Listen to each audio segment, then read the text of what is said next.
5 লক্ষ শিক্ষক, মাধ্যমিক এবং উচ্চ মাধ্যমিক এমপিভুক্ত শিক্ষক বেতন পান নাই। বেতন এবং বোনাস একসাথেই পান নাই। 14,000 শিক্ষক তারা 3 মাস ধরে বেতন পাচ্ছেন না।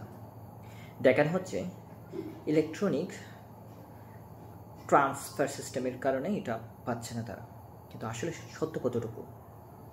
শুধুমাত্র একটা টেকনিকের কারণে তারা বেতন পাচ্ছেন না, নাকি কোষাগারে টাকা কম হওয়ার কারণে তারা দিচ্ছেন না?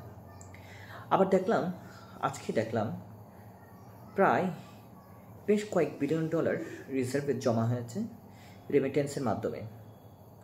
আবার অনেক দেখতে পাচ্ছি যারা নির্বাচনী প্রক্রিয়ার সাথে যুক্ত, ক্ষমতাবান, অ্যাডমিনিস্ট্রেটিভ হাই পজিশনে আছে, তাদেরকে দামি দামি গাড়ি কিনে দেওয়া হচ্ছে, যেটা আওয়ামী লীগের আমলে দেওয়া হতো। তাহলে তাদের দামি গাড়ি দেওয়া হচ্ছে, কিন্তু কৃষকদেরকে